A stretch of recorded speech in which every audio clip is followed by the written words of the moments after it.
Rencana impor beras yang akan dilakukan Perum Bulog untuk memenuhi kebutuhan dan cadangan beras di dalam negeri harusnya menjadi pilihan yang terakhir. Dengan adanya impor beras belum tentu dapat menyelesaikan persoalan. Menurut pengamat pertanian Kudori, Bulog juga harus berhati-hati dalam perhitungan agar tidak menimbulkan kerugian karena ketika nanti jumlahnya berlebih tentu ini akan berdampak terhadap harga di pasar. Sementara itu, pada pertengahan atau akhir Februari 2023 mendatang akan adanya panen besar.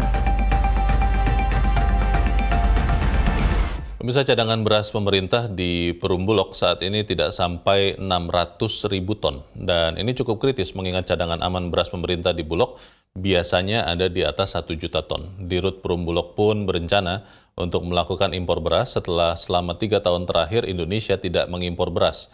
Haruskah impor beras dilakukan setelah 3 tahun kita tidak mengimpor? Kita bergabung bersama Direktur Eksekutif Indef, Ahmad Tauhid. Mas Tauhid, selamat pagi.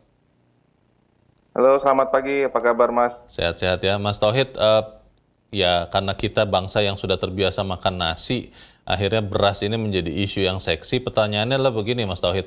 Kalau sekarang cadangan beras pemerintah di Bulog itu kurang dari 1 juta ton, saya katakan begitu. Ini kenapa bisa terjadi kalau Anda lihat? Ya, yang pertama kalau kita lihat pengadaan beras dari Bulog ya, itu kan kalau kita lihat datanya yang kami peroleh dari Bulog ya pada waktu pertemuan kemarin di DPR, rata-rata kan memang relatif rendah ya. Misalnya di Januari pengadaannya baru 8.000, kemudian paling tinggi di bulan April 200.000, terus turun 138 Juni. Dan kemarin di November sekitar 93.000. Artinya tiap bulan Bulog tuh melakukan pengadaan begitu ya. Nah, dan saya lihat memang masalahnya adalah pada saat problem di panen raya kemarin di bulan April, Mei sampai Juni itu pengadaannya tidak maksimal begitu, sehingga jumlahnya tidak memenuhi syarat yang disyaratkan minimal 1 juta ton begitu ya, berkurang otomatis begitu. Jadi istilahnya persoalan pengelolaan begini, harusnya bisa menyerap lebih banyak tapi realisasinya jauh lebih sedikit menjadi apa yang dipersyaratkan begitu. Itu yang saya kira menjadi pertama. Kemungkinan tidak bisa menyerap itu karena apa Bulognya, Mas? Apakah karena memang harga beras waktu itu lebih mahal dibandingkan yang diizinkan untuk dibeli? Karena kalau lihat bulan-bulannya kan itu tidak jauh dari panen raya ya di tahun ini ya, yang tadi Mas Tauhid katakan. Bagaimana itu, Mas? Ya, kalau kita kan saat panen raya sebenarnya lebih rendah ya, harga di bawah, bahkan di bawah 4.000 untuk bukan berasnya ya, tapi kalau padinya begitu ya, gabahnya begitu ya. Kalau kita lihat tuh bisa lebih rendah begitu. Nah, bahkan kalau kita lihat ya bisa membeli di bawah 4.000, tapi masalahnya adalah harga yang ditetapkan pemerintah untuk pembelian katakanlah gabah tersebut biasanya lebih rendah begitu ya, selisih 500, 1.000 begitu, atau mungkin beberapa ratus rupiah. Nah, ini yang menjadi problem begitu. Nah, ini yang kemudian optimalisasi dari penyerapan beras Bulog begitu tidak maksimal begitu.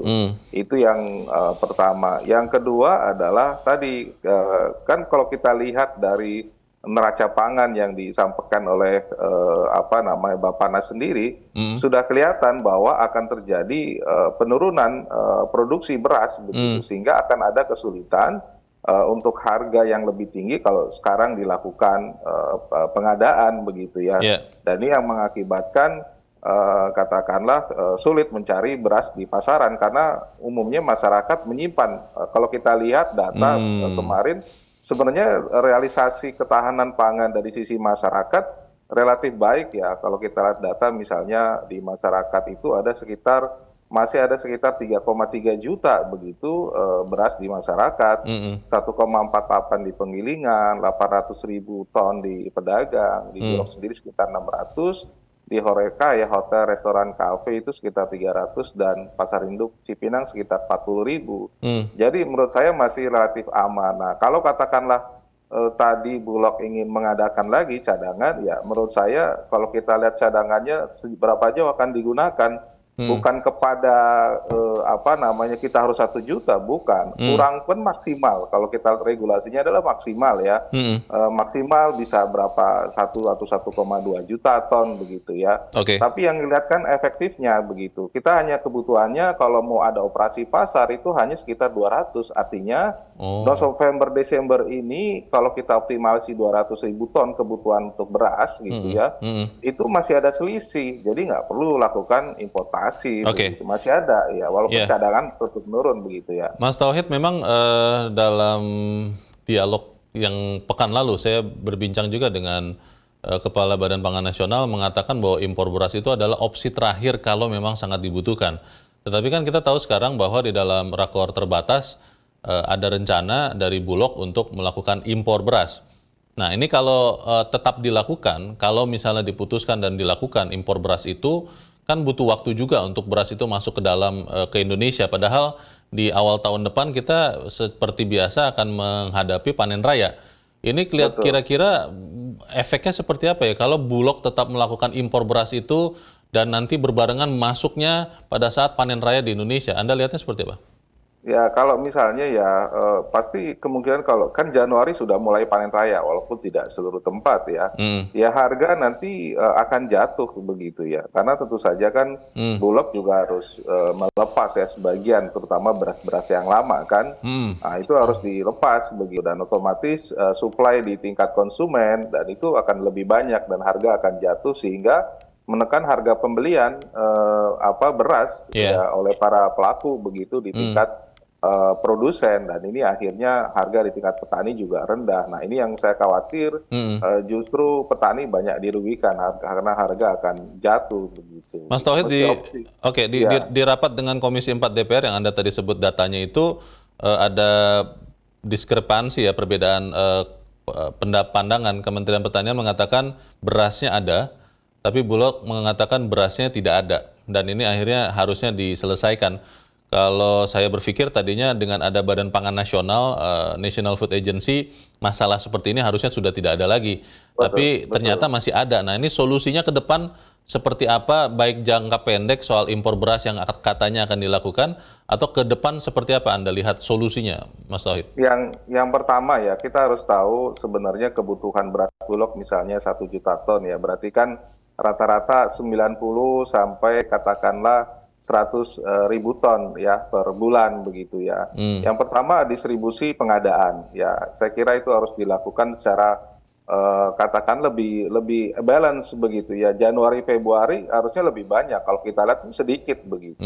Nah ini yang saya kira cuma 8.000, 6.000 atau 20.000 paling tinggi, itu sedikit sekali sehingga stok Bulog pasti lebih rendah begitu. Itu yang pertama. Yang kedua adalah membangun jaringan supply chain ya. Supply chain ini adalah pada tingkat level petani yang bisa memberikan ya beras yang siap untuk dibeli oleh Bulog begitu. Apakah level pada daerah tertentu yang menghasilkan standar kualitas yang baik, jenis beras tertentu, termasuk tingkat kerusakan di bawah 5% atau 10% sesuai mungkin standarnya Bulog begitu ya. Jadi itu lebih tepat, termasuk melihat ya pada masing-masing wilayah mana yang kemungkinan daerah-daerah mana yang masih stoknya masih surplusnya masih banyak, misalnya di Jawa Barat, Jawa Tengah, Jawa Timur, kan daerah lumbung pangan ya, termasuk Sumatera saya kira dan Sulsel yang lumbung pangannya masih bagus. Nah itu yang kemudian dibangun mekanisme pada daerah-daerah surplus. Nah ini yang saya kira perlu dibangun sehingga kalau dikatakan sulit untuk dicari, ya kita harus membangun itu dan itu perlu kerjasama bukan hanya Badan Pangan tapi juga dengan Kementan begitu.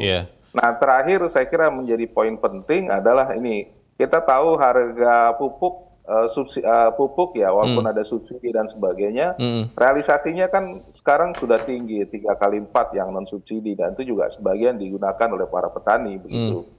Nah ini yang kemudian menyebabkan harga beras juga ikut naik. Nah ini yang kemudian saya kira harus diperbaiki agar tadi petani juga katakanlah tidak bisa katakanlah mendapatkan harga yang bisa lebih baik tapi juga dengan tidak ditekan harga input produksi. Oke. Mas Tauhid, kalau melihat ini kan harusnya kerja bareng-bareng ya, Bulog tidak bisa sendiri, Kementan juga tidak bisa sendiri, apalagi Badan Pangan. Kalau Anda lihat apakah memang mereka masih kurang ngopi bareng begitu, bicara menyamakan persepsi atau seperti apa Mas Tauhid?